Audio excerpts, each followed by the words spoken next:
Hello dear students. आज हम बात करेंगे class 10th math real number का चैप्टर 1 का ही नेक्स्ट टॉपिक पर बात करेंगे rational.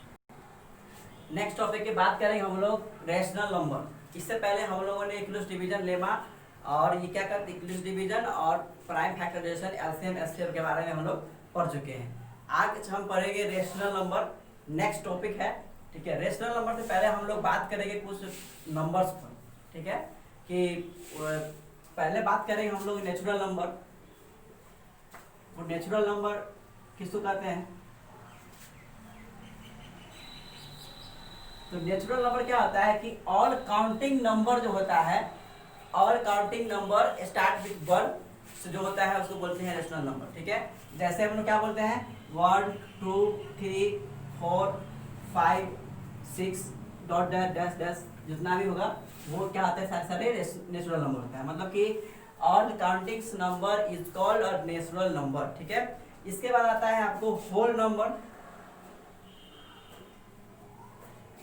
Whole number, whole number क्या होता है कि नेचुरल नंबर तो होता ही है, तो नेचुरल नंबर में अगर काउंटिंग नंबर में अगर जीरो को काउंट कर लेते हैं तो क्या कहलाता है, वो आपका होल नंबर कहलाता है। अर्थात जीरो से लेके 1 2 3 4 डैश डैश डैश। ठीक है, अर्थात जीरो के बाद वाली जो संख्या होता है वो नेचुरल नंबर होता है, और जीरो को अगर इंक्लूड कर लेते हैं तो जीरो होल नंबर के अंतर्गत में आता है। अर्थात कि जो नेचुरल नंबर हुआ, नेचुरल नंबर में अगर हम जीरो को काउंट कर लेंगे तो वो आपका होल नंबर कहलाता है। ठीक है, होल नंबर के बाद आप लोगों को बताते हैं इंटीजर्स। इंटीजर्स की चर्चा करें तो इंटीजर्स क्या होता है? इंटीजर्स तो इंटीजर्स तो होता है कि all counting number,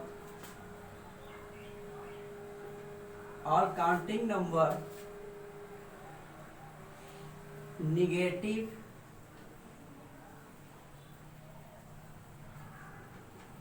negative of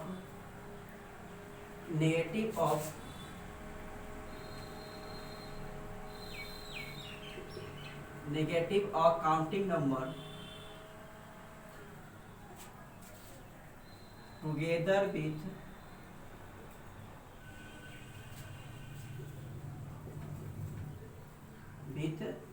zero, together with zero form the collection of integers।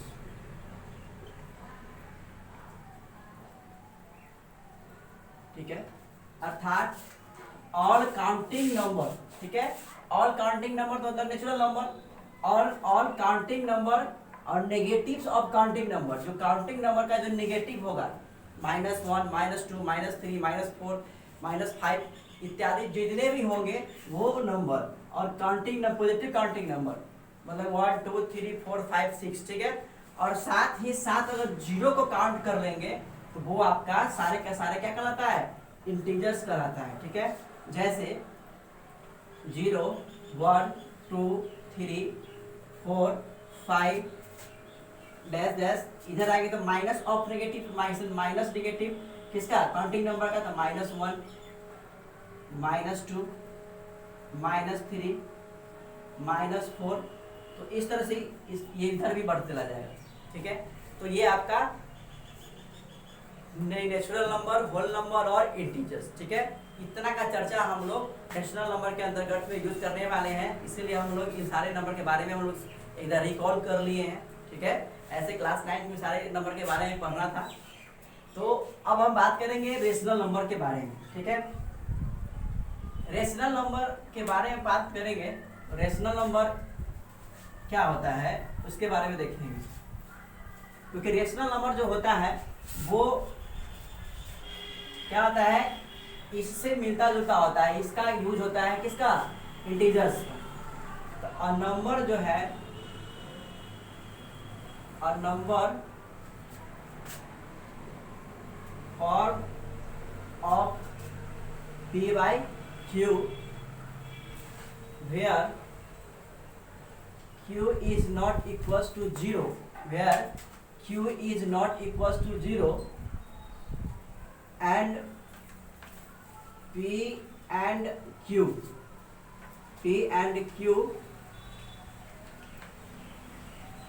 are integers, ठीक है। तो रेशनल नंबर मतलब कि नंबर का वैसा फॉर्म जो p बाई q के रूप में होगा और q is not equal to 0 होगा। अगर q 0 के बराबर हो जाएगा तो क्या होता है कि किसी भी नंबर में 0 से भाग देने पर वो क्या आता है, उसका मान इन्फिनिटिव आता है, अर्थात किसी के भी नंबर के नीचे q जो है वो 0 के बराबर नहीं होगा, वो नंबर आपका रेशनल नंबर कहलाएगा। अर्थात जैसे अगर मान लिया जाए p और q क्या करें, इंटीजर से बिलोंग करेगा। आपका मान लिया जाए कोई नंबर है 4, तो क्या ये रेशनल नंबर है, तो है। क्यों है, क्योंकि इसके नीचे हम अपना मन से 1 डाल सकते हैं और 1 इक्वल्स 0 के बराबर नहीं है, 1 इज नॉट इक्वल्स टू 0। 5 की बात करें तो 5 बाई 1 लिख सकते हैं, अर्थात 1 जो है 0 के बराबर में नहीं है, ठीक है। तो अर्थात ये क्या देख रहे हैं हम लोग कि अगर कोई भी इंटीजर्स होगा लाइन पर, नंबर लाइन इंटीजर्स होगा 0 1 2 2 3 4, इसके बाद -1 -2 -3, सारे के नीचे हम 1 डाल सकते हैं बटा 1। अर्थात क्या हो सकता है, इससे रिजल्ट क्या निकलेगा कि जितने भी इंटीजर्स होते हैं या जितने भी नेचुरल नंबर या जितने भी होल नंबर, सब के सब क्या होते हैं, एक रेशनल नंबर होते हैं, ठीक है, समझ में आया। तो इस तरह से रेशनल नंबर का हम लोग परिभाषा, ऐसे इस परिभाषा को हम लोग पहले से जानते हैं, ठीक है। अब रेशनल नंबर को अगर हम डेसिमल टर्म्स में लिखना होगा, डेसिमल के रूप में लिखना होगा, तो कैसे लिखेंगे उसको देखेंगे हम लोग, ठीक है।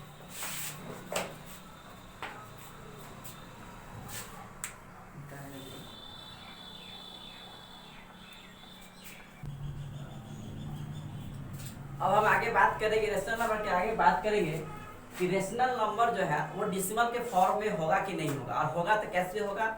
इससे पहले हम लोग बात करेंगे रेशनल नंबर का डेसिमल फॉर्म क्या होता है। तो कहता है कि every rational number when expressed the in decimal form expressible either in terminating और नॉन टर्मिनेटिंग रिपीटिंग डेसिमल।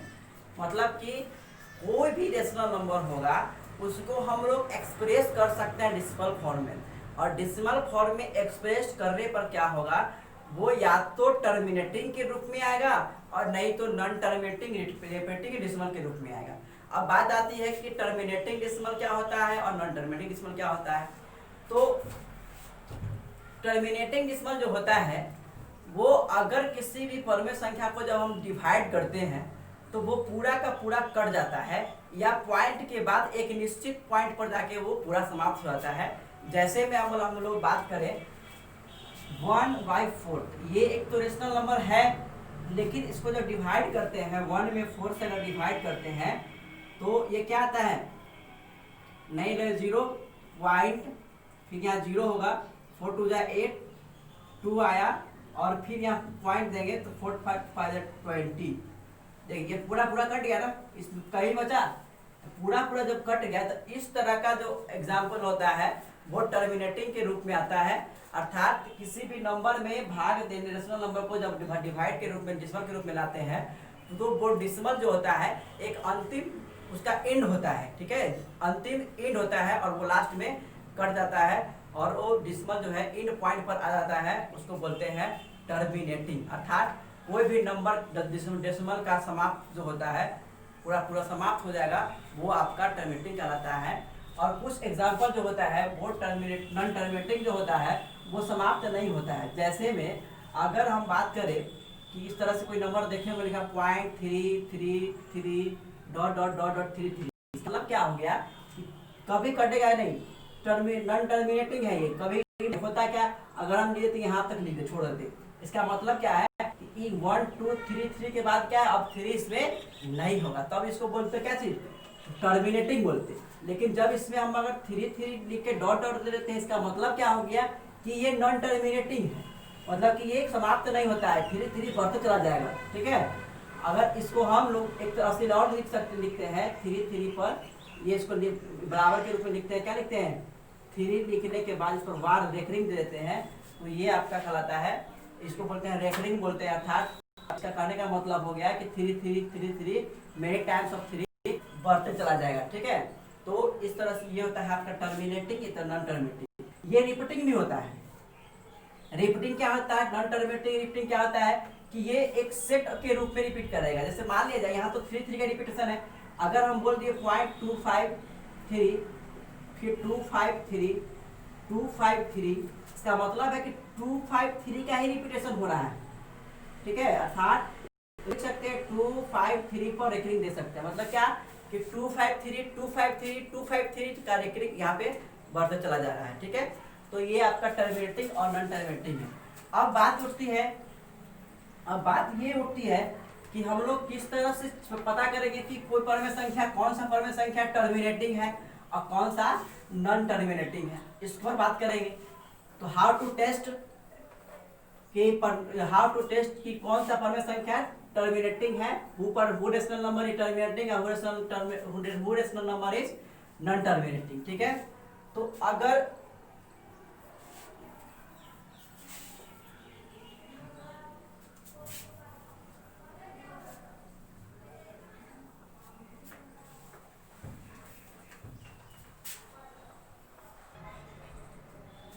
चलिए अब हम बात करेंगे कि how to test rational number, कि who rational number is terminating and who rational number is non terminating और repeating decimal. ठीक है, इसको चेक करने के लिए हम लोग एक रूल होता है, रूल है, उसको देखेंगे कि ये कहता है कि अगर let x be the rational number whose simplest form of p by q, कोई भी रेशनल नंबर का सिंपल फॉर्म क्या होता है, पी बाई क्यू के रूप में होता है, एंड पी एंड क्यू जो होता है वो एक इंटीजर्स होता है। ठीक है, तो and q is not equal to 0, तो पहला एक्स इज टर्मिनेटिंग डेसिमल होगा, कब होगा, when Q is of the form 2 के पावर m इंटू 2 के पावर n के रूप में अगर रहेगा, तब क्या होगा, वो डेसिमल टर्मिनेटिंग फॉर्म में होगा।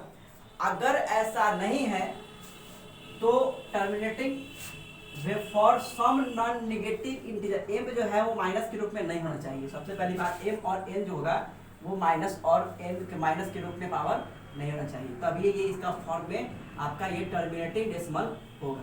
अगर ऐसा नहीं हुआ, नॉन टर्मिनेटिंग हुआ, तब क्या होगा, q जो है इसके इक्वल्स में बराबर में 2/2 पावर m इंटू 2 के पावर m के फॉर्म में नहीं होगा। ठीक है, चलिए अब हम देखते हैं कुछ एग्जाम्पल को देखते हैं कि किस तरह से हम लोग बताएंगे कि टर्मिनेटिंग है या नॉन टर्मिनेटिंग है। ठीक है, कुछ एग्जाम्पल देखते हैं कि टर्मिनेटिंग होने के लिए, नॉन टर्मिनेटिंग होने के लिए कौन सा एग्जाम्पल टर्मिनेटिंग है, कौन सा नॉन टर्मिनेटिंग। अभी हम फिलहाल अभी जो एग्जाम्पल दिए हैं वो एग्जाम्पल दिए कि दोनों का दोनों जो है वो टर्मिनेटिंग होगा।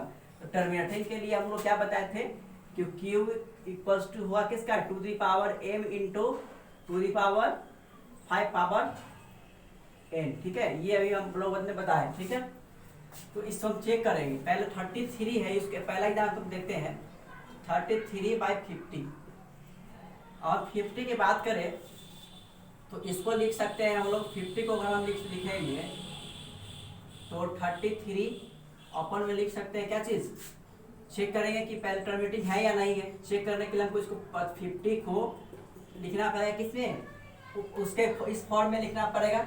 इस फॉर्म में लिखने के लिए हम लोग लिख सकते हैं 2 इंटू और क्या लिख सकते हैं 5 इंटू 5, कितना लिख सकते हैं, अर्थात इसको हम लोग लिख सकते हैं 33 to the power 1 into 5 to the power 1 या 5 टू दी पावर 2। ठीक है, अर्थात अब हम क्या देख रहे हैं, हम लोग ये देख रहे हैं कि 2 दी पावर m और 5 टू दी पावर n, ठीक है, दोनों हमको मिला है कि नहीं मिला है, ये इस फॉर्म के इक्वल्स में है कि नहीं है ना? तो इस फॉर्म के इक्वल्स में है, तो ये क्या हो गया आपका पहला नंबर, ये टर्मिनेटिंग डेसिमल होगा, टर्मिनेटिंग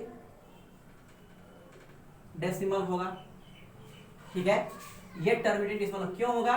क्योंकि इसका फॉर्म जो है, ये फॉर्म इक्वल्स है किसके बराबर में है, 2 के पावर m इंटू 5 के पावर n के इक्वल्स में है, ठीक है। तो ये इसीलिए आपका ये जो फॉर्म होगा वो टर्मिनेटिंग डेसिमल के फॉर्म में होगा, अर्थात ये जो रेशनल नंबर है वो एक टर्मिनेटिंग रेशनल नंबर है, अर्थात इसको जब हम इसमें डिवाइड करेंगे तो कहीं ना कहीं पूरी तरह से ये कट जाएगा और इसका जो पॉइंट के बाद जो डिजिट है वो एक इंड हो जाएगा, एक लास्ट डिजिट इंड, इसका डिजिट का क्या होगा, समाप्त हो जाएगा, इसीलिए ये टर्मिनेटिंग है। अगर हम इसी जगह आपसे पूछे कि इसको हम अब इस फॉर्म में कैसे लिखेंगे कि जानेंगे कि कितना में कट एक डिजिट में आएगा, और इसको फ्रैक्शन को तो दिया हुआ आपको बिन के रूप, फ्रैक्शन के रूप में दिया हुआ है, डेसिमल फॉर्म में लिखना है। अब क्या करेंगे हम लोग कि हम लोग को तो ये पता है कितना आगे, इसको लिख सकते हैं। हम लोग अब क्या करेंगे, इसके आगे की बात करेंगे। यहाँ 33 है, 33 को लिख सकते हैं 2 the power 1 into 5 to the power 2, ये मेरे पास है। अब हम लोग क्या करते हैं कि अभी तो ये 50 के बराबर है, अगर हम ये इक्वल्स किसके हैं, 50 के इक्वल्स में, अगर हम इसको 2 से मल्टीप्लाई कर देते हैं, 2 से मल्टीप्लाई कर देंगे तो ये 100 हो जाएगा, और 100 हम इसलिए लाएंगे क्योंकि हमको डिवाइड देने में क्या होगा, सहूलियत होगा। क्यों, उसको देखते हैं। अर्थात इसको कर दें 33 इंटू 2 और 2 into 5 to the power 2 into 2, कोई दिक्कत, क्योंकि अगर हमें 2 से 2 को कैंसिल भी कर देंगे तो भी मेरा इतना ही बचेगा, जो इनको ऊपर में दिया हुआ है इसके बराबर में हो जाएगा, कोई फर्क नहीं पड़ेगा, ठीक है।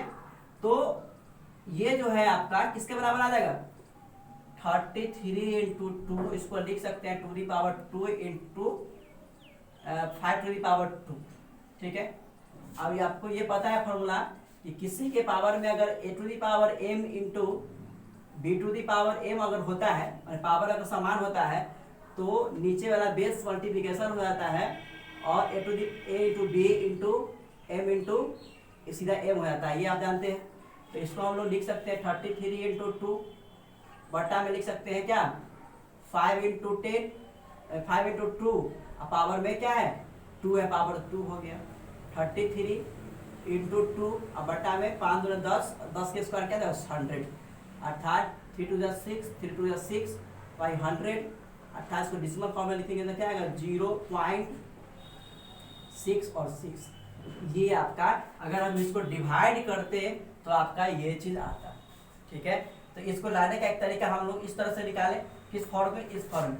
हमें हमेशा हम लोग क्या करेंगे, जब भी हमको इस फॉर्म में चेंज करना होगा, जब भी हमको इस फॉर्म में चेंज करना होगा तब क्या करेंगे, तब तक हम क्या करेंगे, पावर को समान करने का कोशिश करेंगे। कब, जब मेरा ये इस फॉर्म में आएगा तब पावर को फॉर्म से समान करने के लिए हमको क्या करेगा, ऊपर नीचे मल्टीप्लिकेशन करना पड़ेगा। तो ऊपर नीचे मल्टीप्लिकेशन हम इसको कर सकते हैं, करने के बाद इसको इक्वल्स किए, इक्वल्स करने के बाद हम लोग ये चीज लाए, ठीक है। इसी तरह से हम लोग सेकेंड एग्जाम्पल क्या लिखा हुआ है उसको देखते हैं। इसको चेक करते हैं कि ये तो देखने से ही लगता है क्या ये टर्मिनेटिंग है कि नहीं। क्यों, क्योंकि बताते हैं कैसे टर्मिनेटिंग है, क्योंकि ये सीधा अगर बचपन का जो भाग पढ़े थे तो क्या होता है, जितना जीरो होता है उसके बाद यहाँ पर हम लोग दे देते हैं जीरो, टर्म फिर आ जाता है, इसका मतलब क्या है, टर्मिनेटिंग है। लेकिन अगर हम प्रोसेस से बनाए, इस तरह से जो प्रोसेस अभी सीखे हैं उससे, तो हम लोग 41/100 को लिख सकते, 1000 को लिख सकते हैं, क्या लिख सकते हैं 41/2 इंटू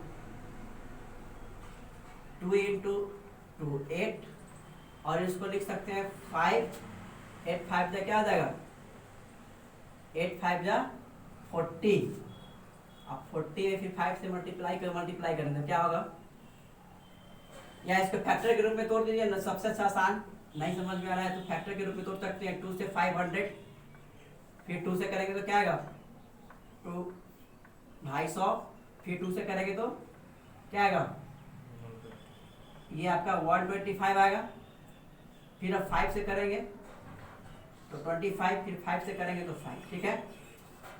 आ गया। अर्थात 2 इंटू 2 इंटू 5 इंटू 5, इसको हम लोग लिख सकते हैं क्या चीज, 2 इंटू 5 इंटू 5, इसको लिख सकते हैं इतना। अब हम देखते क्या है कि 41y जो है 2 the power 3 into 5 to the power 3। अब ये इक्वल्स है इसी के बराबर, इस फॉर्म में आ गया। जब इस फॉर्म में आ गया इसका मतलब क्या है कि ये टर्मिनेटिंग डेसिमल है। ये कौन सा डेसिमल है, टर्मिनेटिंग डेसिमल है। और टर्मिनेटिंग डेसिमल है तो इसको बदल सकते हैं इस फॉर्म में। जब पावर यहाँ डायरेक्टेड सेम है तो हमको पावर समान करने की जरूरत नहीं है। अर्थात इसको लिख सकते हैं हम लोग 41 बाई, ये कौन सा डेसिमल होगा, टर्मिनेटिंग होगा, टर्मिनेटिंग डेसिमल होगा, ठीक है। टीडी का मतलब टर्मिनेटिंग डेसिमल। इसको लिख सकते हैं 10 टू दी पावर 3, अर्थात इसको और लिख सकते हैं, लिखेंगे तो क्या आएगा, यही चीज आता है सेम 1 डायरेक्ट आएगा। और ये आपका 0.041, ये आपका टर्मिनेटिंग डेसिमल होगा। इसके बाद इसका डिजिट नहीं होगा, ठीक है। तो ये था आपका terminating, how to test terminating decimal, ठीक है। अब हम लोग चेक करेंगे नॉन टर्मिनेटिंग का एग्जांपल लेते हैं, उसका बात करते हैं, ठीक है।